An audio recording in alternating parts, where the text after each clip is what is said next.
You may have heard of Ben Finegold. He's a funny streamer, chess teacher, and actually runs his own chess club in Atlanta. But what you may not know is in a rapid event in 2017, he absolutely smashed one of the world's top 10 players, Shakriyar Mamedyarov, with a finish you're just going to have to see for yourself. Okay, so we have d4 played by Shakriyar.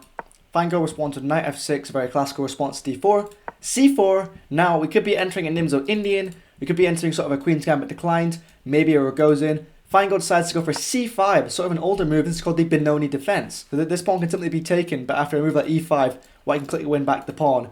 And if black tries to cling on, you can even enter a line called the Benko Gambit with b5, which is pretty venomous. So Shakriyar decides to not do any of this, decides to play d5, pushing the pawn, and now we see the Benoni structure. It's sort of a classic sort of closed position. Both sides fight for control of one of the flanks. So we see e5 played by Finegold. Of course, this can be taken. He's inviting the exchange, but he's just going to take back with the d-pawn. And after the exchange of queens, white doesn't stand any better.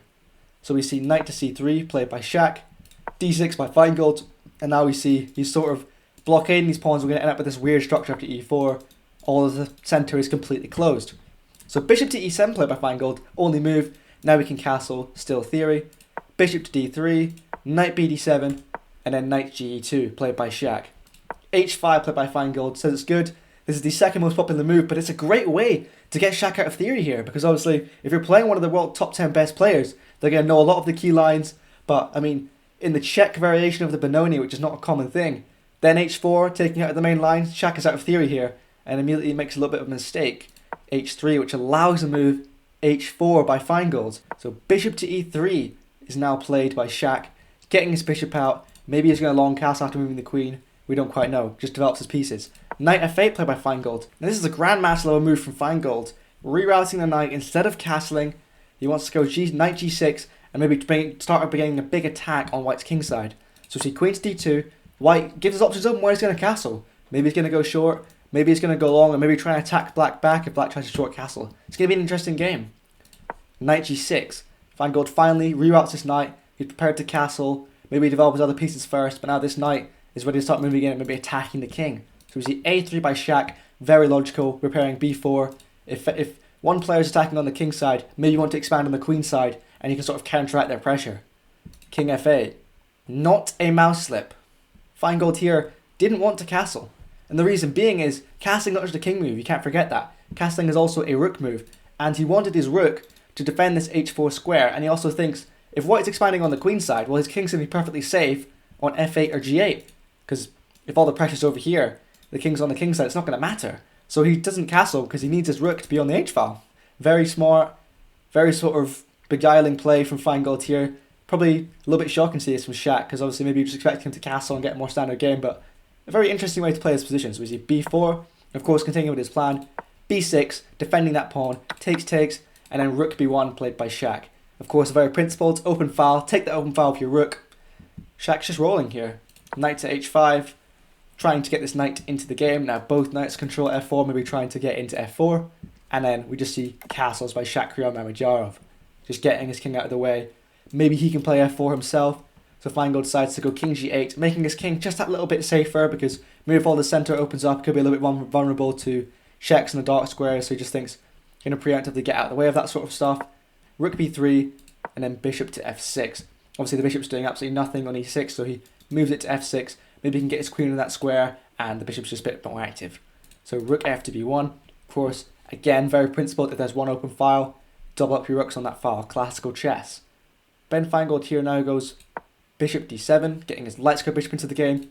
After knight b5, that's just bringing the knight into the queen side. So Shak's opened it up, and now he's going to get his pieces in there, trying to attack this sort of weak d7 pawn. So Finegold has to go bishop c8. Now the queen defends that pawn, because obviously the bishop was blocking the queen. And now we see king h2. It's a bit of an interesting move here. I guess he's trying to free up f4, preemptively move his king out of the way, or maybe it's just a waiting move, you know. White doesn't want to commit to anything too early. I think he's trying to see what black's plan is, make him show his hand, and then he can decide what's going to be the best plan from there. So king h2, a little bit of a waiting move by Shak. Knight h f4, and now CBC, one of the knights coming to f4. Finegold does not want white to play f4. It could ruin his position. So if he plays a piece there first, he can't do it.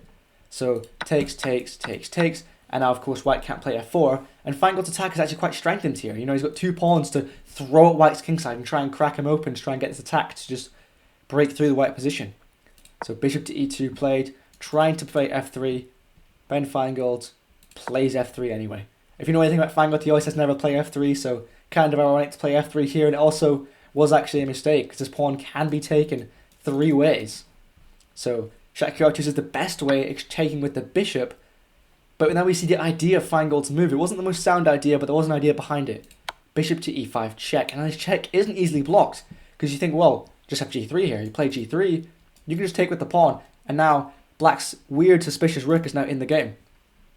So you don't want to allow that, of course. Shak plays king back g1, and then Finegold goes rook to h6. Now this rook, he didn't castle, he's really putting it to good use. Maybe going to put this in the g file or the f file, trying to put some pressure on white's king and weaken up, soften up this bishop and this pawn because of through the pin. So we see bishop g4, offering the exchange of bishops. Finegold obliges because his bishop isn't going to be doing much behind white's pawn chain, so both sides are kind of happy to exchange off their bishops. But now we can see Finegold's bishop is now very strong after sacrificing the f pawn. He can see all these squares towards the king side, and he even has view on the queen side as well. So bishop is a bit of a monster. So now we see rook to g6, putting pressure on that pawn. And we see a great move by Mamedyarov, f4, blocking the bishop out of the game, defended by the queen. Now this bishop is going to have to go back. But Finegold's a grandmaster, he's no slouch. He plays the move a6. Now this knight is forced to move. I mean, where is it even going to go? The thing is, it can't go anywhere because all these squares are defended. This knight is technically trapped because if it goes back, the exchange is forced. So this strong knight, Finegold thinks, if I'm going to lose my bishop, I'm going to at least take your strong knight out in the process. So it takes. Not takes. Finegold then pushes the pawn, threatens the rook. Rook has to move out of the way, and now he decides to take the g4 pawn. Then Shak decides to move his queen out of the way, maybe trying to infiltrate on the queen side or get in over here. Depends what he's thinking. Maybe he's trying to push this b pawn, which can be quite an asset. So Finegold looking a bit shaky here, but this rook is going to be very active after a move. Rook g3. This rook is now so strong. And now white's king is looking to be in a bit of a precarious spot. Of course, white moves the queen out of the way, the best move. This also threatens that h4 pawn. Then Finegold finds another great move. D takes e5. Because now his pawn's still defended, he can kick the queen out of that square and grab himself a pawn for his troubles. After the queen takes back, now h4 is no longer threatened. It frees up his queen. The queen is no longer tasked with defending that pawn. So queen b6 check, now bringing a piece into the game with tempo.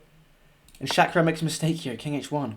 It's not a great move because as you can see the rook in future could be cutting off all these squares. The pawn-rook combo is very strong and the king is just going to get isolated in the corner of the board. It's very hard to get it out now because this queen just pins it in. The engine was saying he should have gone in the other direction and he wouldn't have to face this big attack from Finegold. So queen to e3. Now look at this queen. It's controlling so many squares. You can't even see what Mamedyarov going to do. This top 10 in the world player at this time is just getting crushed by Finegold. I mean, look at the activity of this queen. Seeing all these pieces, the queen just hits absolutely everything. And even guards b6, but that's probably not going to be too much of a thing. But it just shows you the activity this queen has. King to h2. And then we see rook takes a3. Finegold brings his last piece into the game. And now another piece ready to attack white's king. Maybe it's going to pin this pawn. Something like that in the future. I mean, Finegold has everything he wants. Because Mamedyarov wants to push this b pawn, but it's too slow. He's not going to be able to do that. He doesn't have time. And this queen looks kind of active, but it's kind of a paper tiger. You know, it doesn't really threaten anything. I mean, we're going to do check. He's going to move. And after it takes, Finegold's going to have some sort of attacking resources. It's going to win in the game. So we see rook takes c4. Shak decides to take this pawn. And then Finegold finds a brilliant move to punish this other loss of time because he needs to defend his king. Rook takes g2 check. Brilliant move, sacrificing the rook for the attack, and this is in fact mate in 5. So you see king takes g2, h3 check, check with the pawn, no need to go diving in with the queen because the queen cuts off that square. King f1 is forced because you don't want to go to h2 and allow these checks and you're getting ladder mated with the pawn. So that's the best move, king f1. Queen f3 check, and in this position Mamedyarov actually resigned the game because after this you can check with the rook. The king has to slide up, and it's just a simple ladder mate from this point onwards. Queen f2 check, and then king d1 only move, and you have rook e1 checkmate on the back rank. So, a brilliant game by Ben Finegold. It was actually a rapid game, it wasn't a classical. And in the Pro League chess final. Amazing game by Finegold. He's not just a streamer, obviously, still a great chess player capable of playing amazing games like this. So if you enjoyed that one, should be another video popping up now that YouTube thinks you're going to enjoy the most. So probably good to give that one a watch. And I'll see you guys in the next one.